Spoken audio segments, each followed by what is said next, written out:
자, 공직자 재산 공개가 화제인데요. 윤석열 재산이 69억 978만 원, 법무부 검찰 공직자 중에 가장 많았다. 이렇게 나오고 있습니다. 자, 그리고 그가 사퇴했지만 올해 검찰총장으로 있었기 때문에 공직자 재산 공개의 내역이 공개됐고요. 신고액이 69억 978만 원인데 작년보다 2억 2,590만 원 증가했고, 그 증가 내역은 부인 김건희가 보유한 토지 건물 공시지가 상승입니다. 자, 윤이 신고한 재산 중에 본인 소유는 지난해와 같은 예금 2억 1981만 원이고 나머지는 그의 부인 김건희의 재산입니다. 김건희는 예금이 51억 2517만 원, 전년 대비 9,785만 원이 증가했고요. 양평 강상면에 임야 대지 도로 창고 용지 등을 소유하고 있는데 평가액이 2억 6천 정도 되고 지난해보다 2억 2,050만 원 정도 증가했고, 서초동의 주상복합아파트, 이건 아마 지금 살고 있는 집입니다. 구 삼풍 백화점 부지에 진 거죠. 자, 이 평가액은 13억 500만 원이라 합니다. 결혼 이후 여기 살고 있어요. 또 윤을 지지한다라는 윤사모가 다 함께 자유당을 창당을 추진해서 27일 오후 2시에 인천에서 다함께 자유당이라는 이 중앙당 창당 발긴 대회를 연다고 합니다. 그래서 윤사모가 창당을 이렇게 한다, 이렇게 돼 있는데요. 이 이야기는 오늘 본질이 아니고, 오늘의 본질은 뻐꾸기 둥지 위로 날아간 새라는 70년대 중반에 그 잭 니콜슨이 주연해서 아카데미 작품상 그리고 나무주연상 등을 받았던 영화가 있습니다.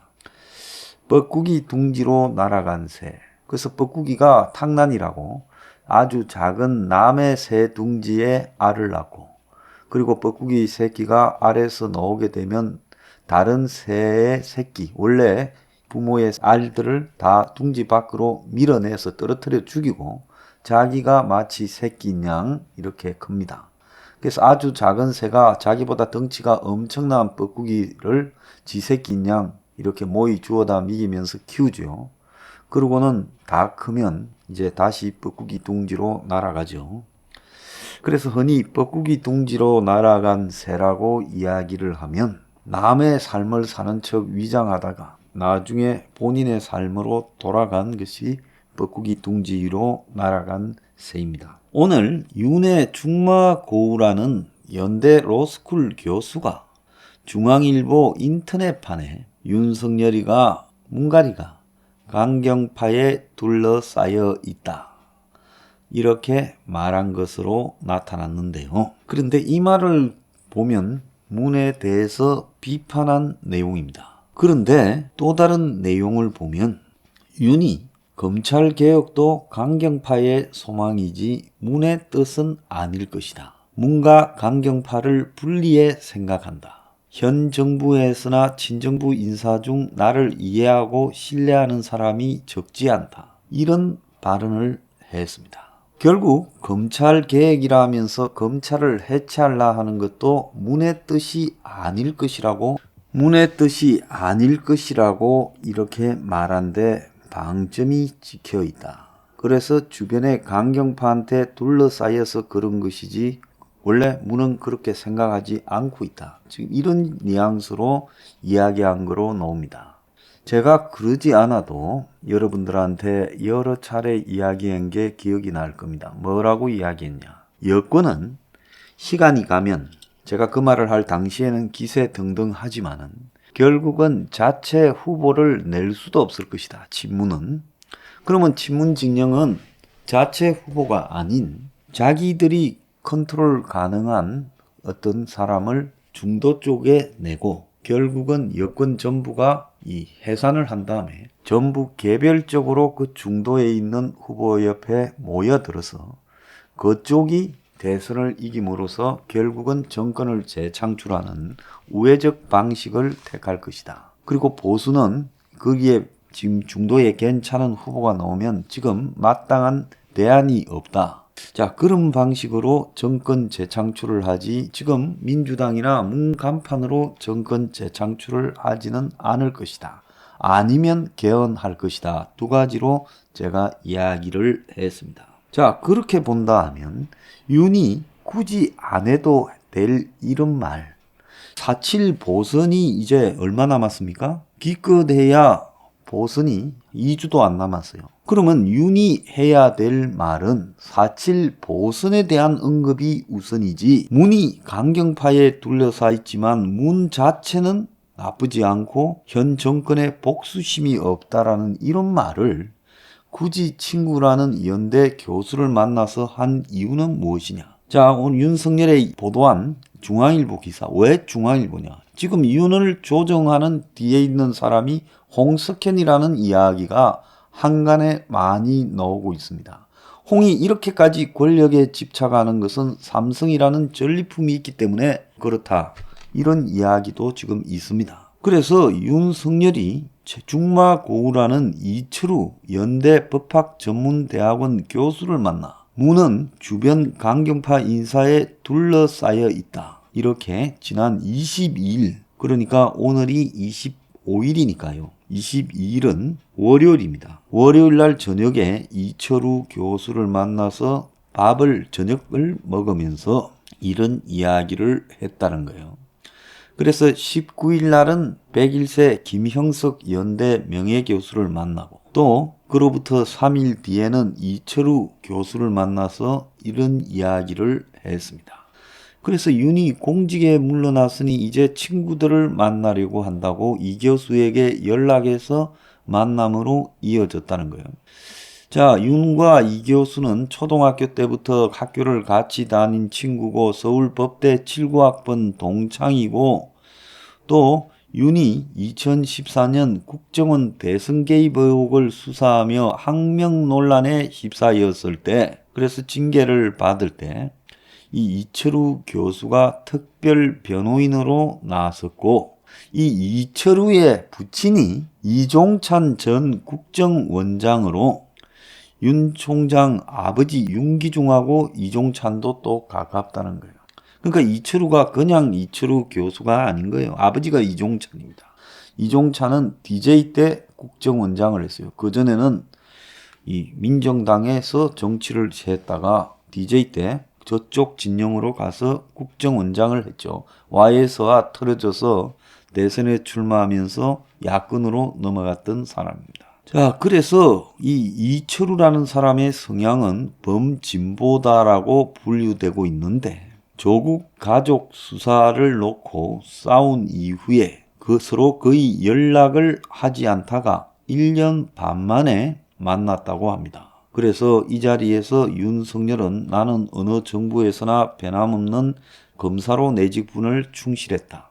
국정원 댓글 수사할 때나 국정농단 특검 수사팀장 할 때나 중앙지검장, 검찰총장 할 때 다 똑같았다. 이렇게 하며 윤 총장이 사실상 자신을 내친 현 정권에 복수심을 품고 있는 게 아니냐라는 추측에 대해서는 그렇지 않다고 적극적으로 반발했다고 합니다. 자, 그래서 윤석열은 다만 검찰개혁을 무리하게 밀어붙이는 여권 일부 인사들에 대해서 이상한 방향으로 몰아간다고 비판을 했고, 중대범죄수사청 설치를 통한 검찰 수사권 완전 박탈, 검수완박에 대해서는 수사 공백 등 부작용을 부를 것이라고 말을 했고, 이런 식의 검찰개혁은 일부 강경파의 소망일 뿐 문 대통령의 뜻은 아닐 것이라는 취지의 언급을 했다. 그래서 문과 강경파를 분리해서 생각한다라는 의미를 말했다고 이 교수가 전했어요. 이게 핵심입니다. 자, 모든 것은 문이 지시해서 벌어진 일이지 문이 지시하지 않고 강경파들이 문의 뜻과 다르게 그렇게 한다라고 윤이 생각하고 있다면 윤은 그야말로 대통령 자격이 없는 아마추어거나 바보거나 둘 중에 하나죠. 그래서 윤이 그렇게 생각할 리가 없는데 문에 대해서 일종의 인터뷰 형식으로 그야말로 자신의 메시지를 보낸 부분이다라고 생각을 합니다. 윤 총장은 현 정권에서나 친정부 인사 중에 나를 이해하고 신뢰하는 사람이 적지 않다.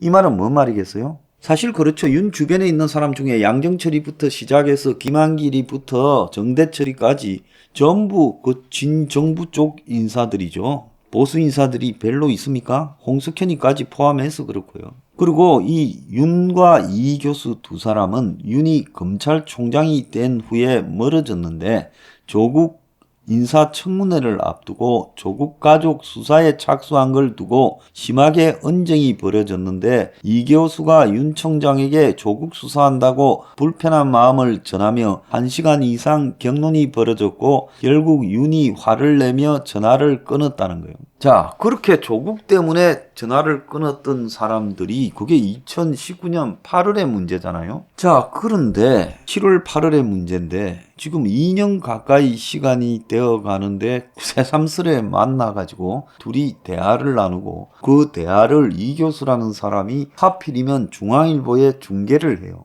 둘이 저녁 먹자. 2년 전에 싸웠던 사람들이요. 그래서 저녁 먹었어요. 나 이제 물러났으니 친구나 만나러 다닐란다. 그 이야기를 기자를 불러가지고 낱낱이 이야기를 했다면 이것은 뭐겠습니까? 처음부터 짜고 이 교수하고 윤하고 만나고 그리고 그 옆에 기자가 배석을 하던 옆방에 있다가 둘이 나온 이야기 중에 알짜배기를 전달해서 기자가 의도적으로 쓴 거죠. 그러면 중앙일보가 왜 하필이냐? 홍석현이 신문이니까 중앙일보가 보도한 겁니다. 그래서 윤이 중앙지검장으로 있을 때 이명박 박근혜 수사할 때도 이 교수가 쓴소리를 했다는 거예요. 정치와 법치 사이 균형을 잡아야 되는데 윤이 지나치게 법치만 앞세웠다. 자, 이 교수는 중앙일보의 사적인 만남이었다라고 확대 해석을 경계했는데 윤을 평가해달라는 요구에는 친구로서 애정을 한껏 드러냈는데 일문일답 내용이 나옵니다. 윤이 정치하겠다는 이야기 안 했냐? 그런 말 못 들었다. 묻지도 않았다. 조금이라도 친구 판단에 영향을 미치고 싶지 않았어. 윤이 정치에 적합한 인물이라고 보나 친구가 정치에 투신하면 여러 강점을 발휘할 것이다. 어떤 사람은 윤이 검찰주의라 자라서 타협과 조율을 요체로 하는 정치에 맞지 않는다고 하는데 내가 볼 때 반대다. 친구는 형사